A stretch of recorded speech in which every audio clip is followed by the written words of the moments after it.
Appartiennent les ciels et les cieux des cieux, la terre et tout ce qu'elle contient. Psaume 115, 16. Les ciels appartiennent à l'Éternel, mais il a donné la terre aux hommes, et j'ajoute aux femmes. La terre appartient à Dieu, mais il a donné la gestion de cette terre à l'homme. En d'autres termes, la République démocratique du Congo appartient à Dieu, mais il a donné la gestion de ce pays à nous les Congolais. Prions le Seigneur. Dieu notre Père, nous voulons écouter ta parole. Utilise-nous comme de simples instruments, mais que ton peuple t'entende toi. Au nom de Jésus-Christ. Amen. Nous commémorons l'anniversaire de la mort de Mosé Kabila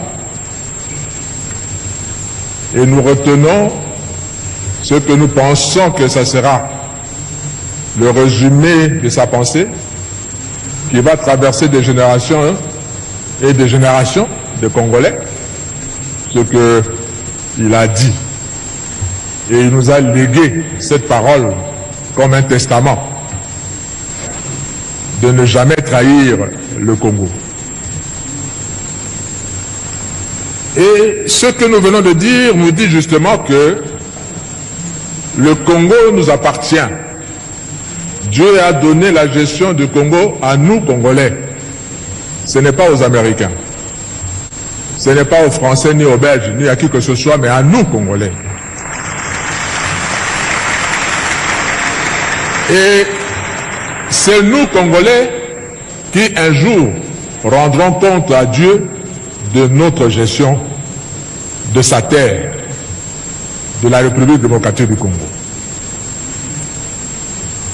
J'aime bien l'athlétisme, où il y a des courses à pied surtout. Et j'aime spécialement une course, la course de relais, où une personne transmet le bâton à une deuxième personne, à une troisième, à une quatrième. La première personne à courir, on doit toujours prendre quelqu'un qui est meilleur. Parce que de ses efforts dépendront le reste à courir. Si lui prend la distance, suffisamment de distance par rapport aux autres, ceux qui viendront après lui ne feront que conserver cette distance-là et gagner la course. Dans l'histoire du pays, c'est pareil aussi. L'histoire des pays, c'est pareil. Nous prenons un témoin que nous transmettons à la génération qui vient. D'où ma question. Quel pays allons-nous léguer à nos enfants, à nos petits-enfants? Nous avons l'obligation, devant Dieu et devant l'histoire, de léguer à nos enfants et à nos petits-enfants, tout d'abord, un pays uni.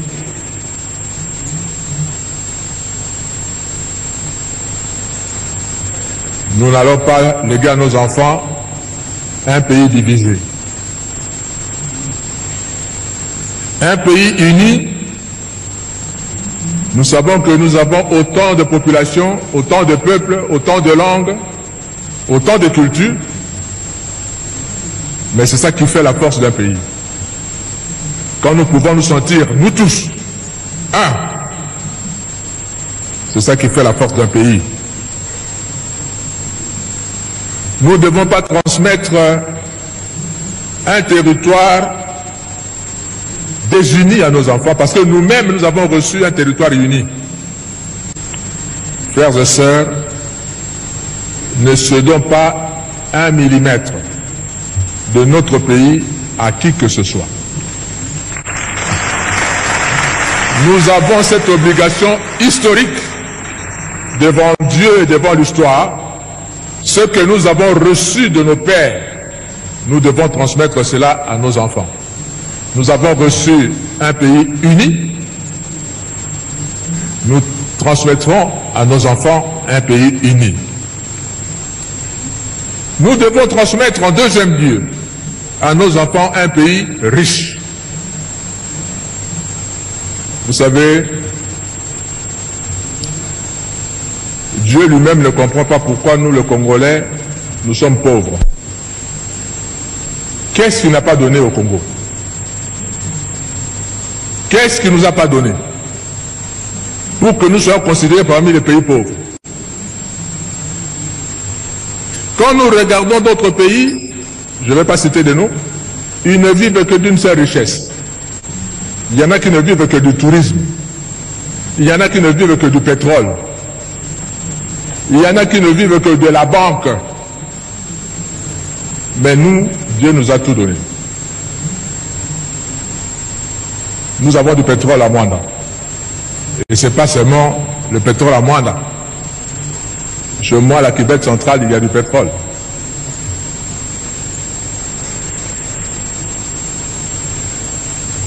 Nous pouvons vivre de ça. Mais en plus de cela, nous avons le coltan que tout le monde cherche dans le monde entier.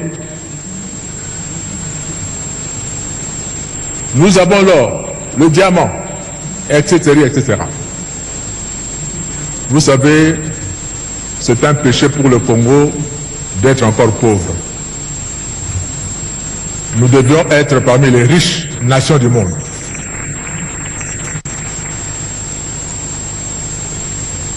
Jésus dit dans Luc chapitre 12, verset 48, « On demandera beaucoup à qui l'on a beaucoup donné, et on exigera davantage de celui à qui l'on a beaucoup confié. » Dieu nous a donné beaucoup, et il nous demandera beaucoup également. Nous devons léguer à nos enfants un pays avec une autosuffisance alimentaire. Quand vous prenez l'avion, vous circulez dans notre pays et vous regardez la verdure qu'il y a, autant d'espaces vides où nous pouvons cultiver, élever les bêtes. Et nous ne le faisons pas, et nous importons la nourriture de l'extérieur. C'est vraiment inadmissible pour le Congo. Je suis parti il y a plusieurs années au Sénégal. C'est là où j'ai vu l'effet de serre. J'entendais parler, mais c'est au Sénégal que j'ai vécu cela. Nous étions internés à Mboro, c'est à plus de 100 km de Dakar, dans un hôtel, et l'hôtel s'appelait l'hôtel du lac. Et nous tous on cherchait le lac, on ne voyait pas le lac.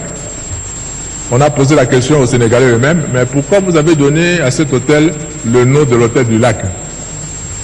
On dit, ben, monsieur, vous regardez juste devant la piscine, il y a une crevasse là. Oui. Il y a 10 ans, il y avait de l'eau. On traversait de ce coin à l'autre par pirogue. On pêchait des caïmans ici, des poissons ici. Mais tout cela s'est asséché. Je suis parti passer toute une semaine dans un village, à plus de 500 km de Dakar. Heureusement pour le village, et c'est ça qui a fait que le village continue à vivre, les Français sont venus creuser un puits de plus de 300 mètres pour trouver de l'eau.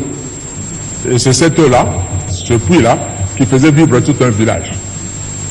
Et moi j'ai dit à celui qui me logeait, j'ai dit, ben, nous à Kinshasa, dans certaines communes, vous creusez la terre pour poser la fondation de votre maison, vous commencez à vous battre avec de l'eau. 30 cm à peine, vous avez de l'eau. Dieu nous a bénis. Et quand j'ai vu les gens de Dakar, au Sénégal, Vous trouvez des fruits partout, des pastèques, de ceci, de cela, partout. Nous, on a la grâce d'avoir autant de saisons. Quand il ne pleut pas à Kinshasa, il pleut à Goma. Quand il ne pleut pas à Goma, il pleut au Katanga, etc., etc. Et comment nous pouvons importer certaines choses? Je reconnais que nous ne sommes pas avancés du point de vue technologique. On peut importer la technologie. Mais de penser le peu de devises que nous avons pour importer à manger, c'est vraiment inadmissible pour le Congo.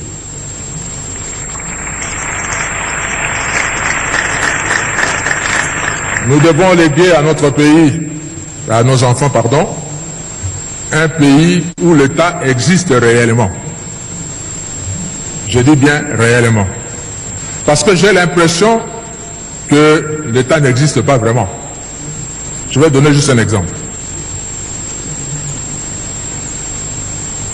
Nous sommes en la République démocratique du Congo, nous conduisons à droite.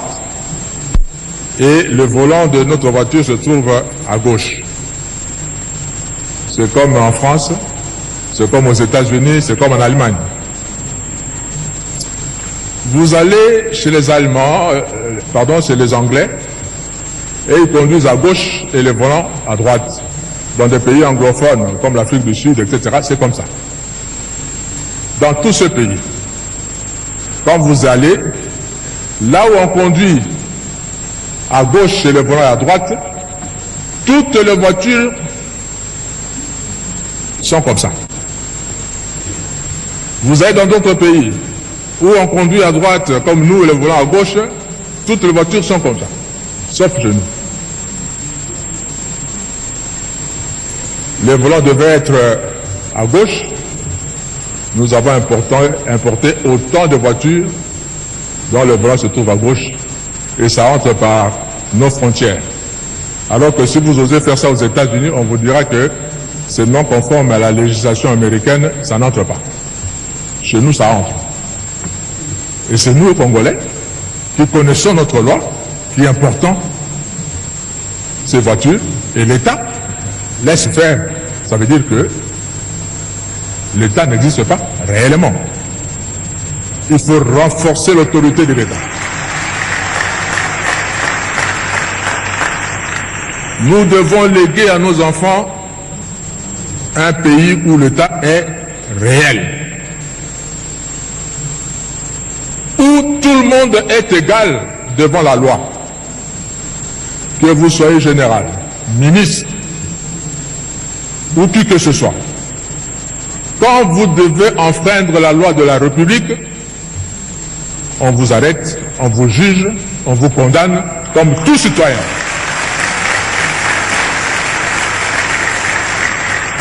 J'étais étudiant aux États-Unis à l'époque du président Reagan. Un matin, on se réveille, breaking news. Toutes les télévisions. Qu'est-ce qu'il y a?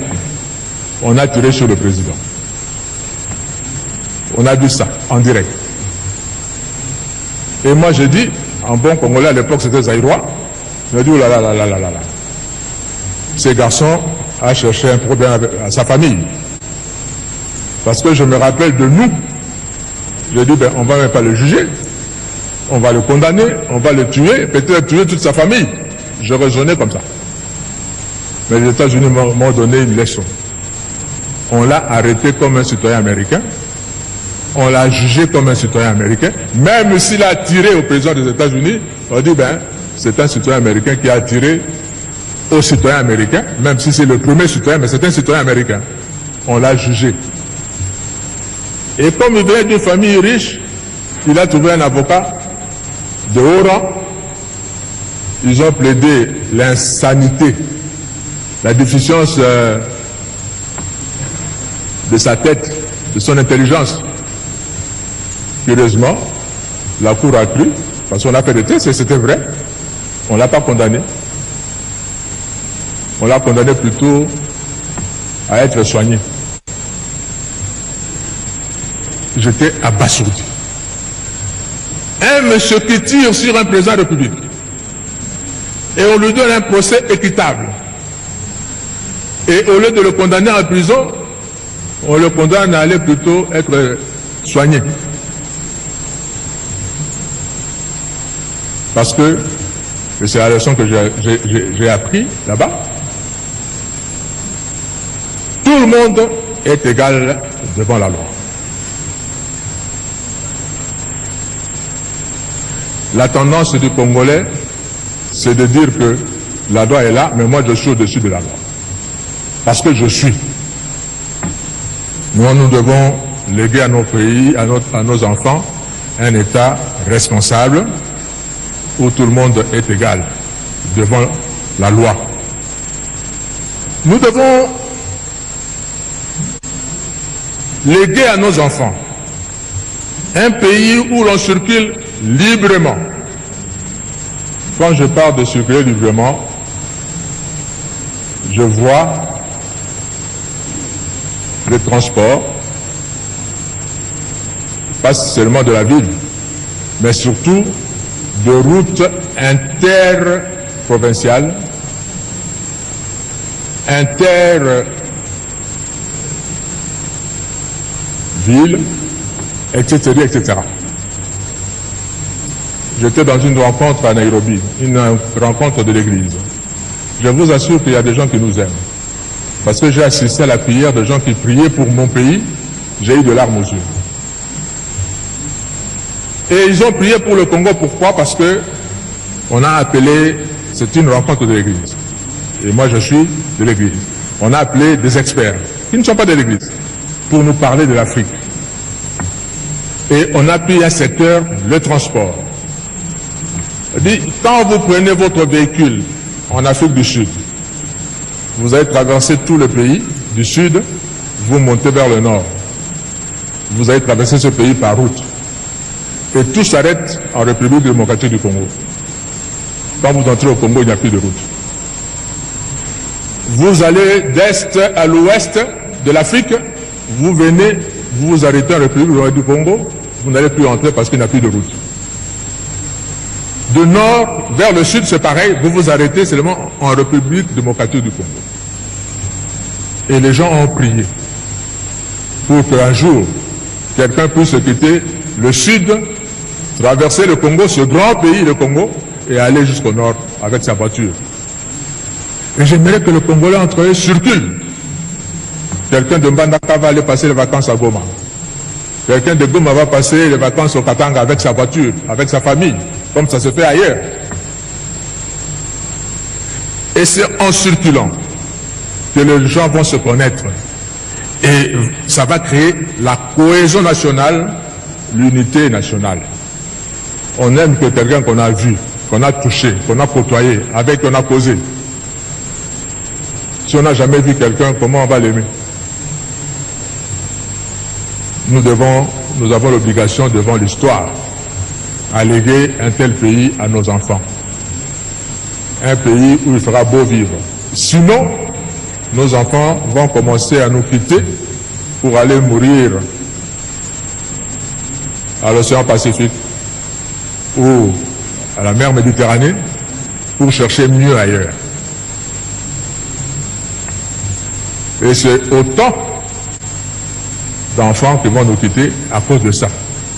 Non, nous voulons que nos enfants aiment notre pays, restent dans notre pays, travaillent dans notre pays, parce que dites-moi dans tout le monde entier, quel est ce grand pays qui n'a pas une grande frontière, une grande étendue de pays et une grande population qui soit parmi les pays les plus riches. Regardez les États-Unis. Autant de kilomètres carrés de superficie, mais autant de millions d'habitants. Les États-Unis peuvent développer juste un marché interne. Ils vont vivre avec ça. Parce qu'ils sont nombreux. Il suffirait que Michael Jackson, qui est mort, sorte un disque. Et aux États-Unis, ils sont à plus de 250 millions d'habitants. S'il vendait le disque à $1 seulement, et que 100 millions d'Américains achètent, ou 40 millions d'Américains achètent, il a 40 millions. Il a 100 millions. Il n'a pas besoin que son disque soit vendu en Europe ou en Afrique. Il n'a pas besoin de ça, parce qu'il se fait suffisamment riche à l'intérieur de son pays. Les McDonald's, ils ont commencé à être riches chez eux, avant de conquérir le monde. Nous devons être grands.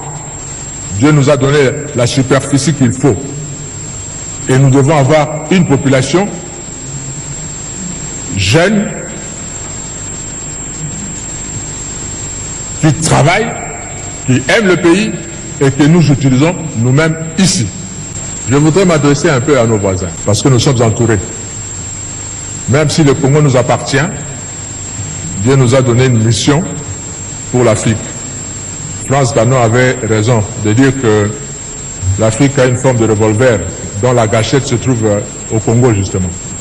Le jour où le Congo décolle, je vous assure que l'Afrique va décoller également, par effet d'entraînement. Si vous allez aux États-Unis, le pays comme le Mexique, le Canada, ont décollé parce que les États-Unis ont décollé. Et quand le Congo va décoller, les autres vont suivre.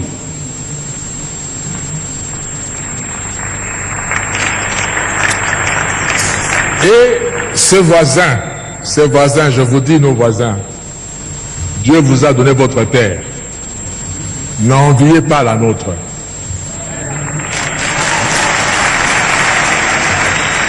Travaillez chez vous. Je prends la petite Suisse en Europe. La petite Suisse est entourée par la France, un grand pays, l'Allemagne, un grand pays par rapport à la Suisse, l'Italie, un grand pays par rapport à la Suisse.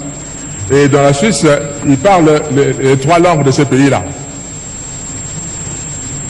Mais ils sont fiers d'être Suisses. Ils n'envient ni la France, ni l'Italie, ni l'Allemagne. Mais puisqu'ils se sont tournés chez eux, à travailler chez eux, Dieu leur a donné la confiance du monde entier. Tout le monde entier va garder son argent en Suisse. Et la Suisse vit de ses banques. Ces pays aussi peuvent vivre de ce que Dieu va leur donner de faire, au lieu d'envier la République démocratique du Congo et avoir des stratégies pour profiter de la République démocratique du Congo. Surtout, ne prenez pas 1 centimètre de la République démocratique du Congo.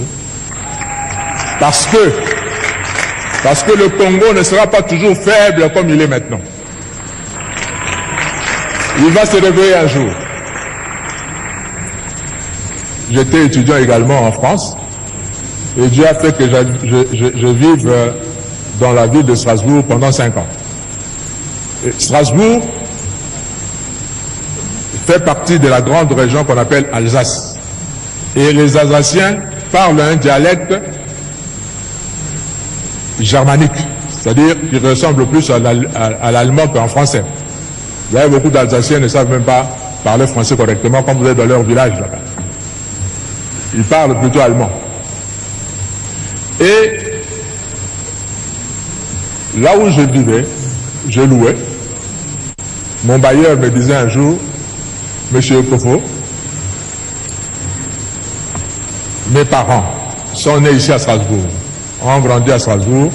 Moi, je suis né à Strasbourg, j'ai grandi à Strasbourg. Et tout en vivant à Strasbourg, j'ai été 2 fois citoyen allemand et je suis redevenu 2 fois citoyen français. Je me dis comment?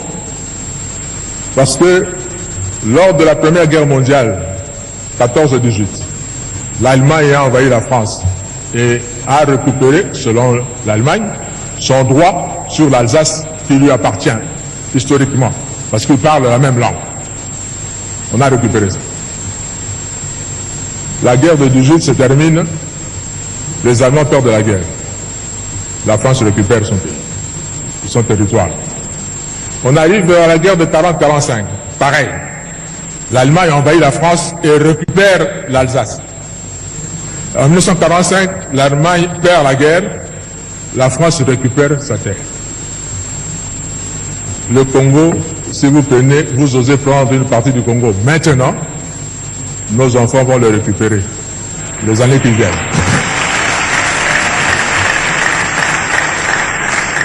Alors, soyons plutôt de bons voisins et ne mettez pas de conflit entre nous.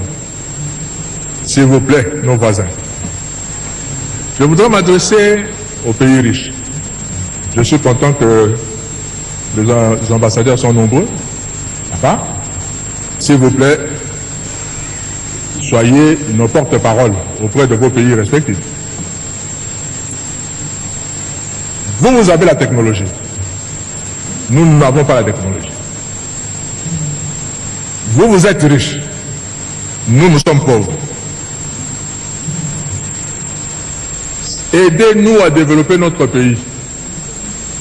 Vous en tirerez toujours les dividendes. Si par exemple, vous aidez le Congolais à avoir de belles routes partout, et que le Congolais vive bien, combien de voitures seront achetées chez vous? Parce que nous n'avons pas la technologie de fabriquer des voitures. Combien de voitures seront achetées chez vous? Si vous permettez que l'électricité arrive dans nos villages et que le villageois congolais a suffisamment de moyens pour acheter juste un poste téléviseur, combien de postes téléviseurs vous vendrez au Congo? Je sais que les industries qui fabriquent les armes profitent quand il y a la guerre pour écouler leurs marchandises. Mais quand il y a la paix également, vous allez toujours vendre vos marchandises. Parce que tout le monde sait, celui qui veut la paix prépare la guerre. Même en période de paix, les armées vont toujours acheter de quoi se défendre auprès de vous. Si le Congo est riche et nous avons un vaste pays, combien d'avions on achètera chez vous parce qu'on n'en fabrique pas chez nous? Si vous nous aidez à avoir des chemins de fer, combien de locomotives vous vendrez? Aidez-nous. Le monde est devenu un petit monde planétaire. Il suffirait qu'on touche quelque part, c'est connu dans tout le monde entier, et le résultat, où le problème se fait sentir partout. Aidez le Congo. Quelqu'un qui est malade et vous l'aidez, quand il sera en bonne santé, il ne vous oubliera pas.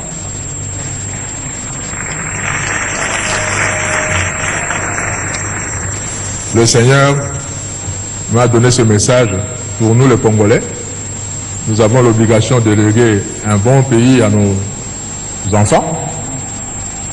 Et nous avons demandé aussi à nos frères et sœurs qui partagent avec nous ce continent d'Afrique d'être de bons voisins et demander à ceux qui sont les maîtres du monde maintenant de s'occuper du Congo aussi. Parce que, qui sait, l'histoire nous montre que l'aiguille tourne. Dans l'histoire, il y avait des pays comme l'Égypte qui étaient de grandes nations à l'époque, qui ont dominé le monde à l'époque, et puis nous sommes partis en Europe.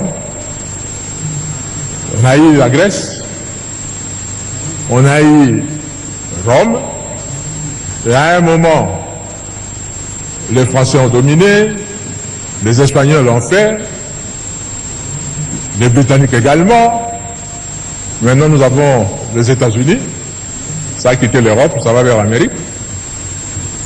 Qui ne vous dit pas que dans le prochain centenaire, ça sera l'Afrique. Et l'histoire, je vous assure, ne s'oublie pas. On se rappellera toujours de ceux qui nous ont aidés et ceux qui ne nous ont pas aidés. Que Dieu nous bénisse. Bénisse la République démocratique du Congo. Amen.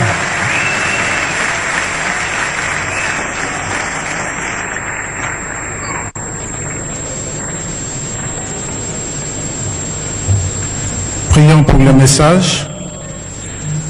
Merci Seigneur de nous avoir parlé. Que ton esprit continue son travail dans nos cœurs. Au nom de Jésus. Amen.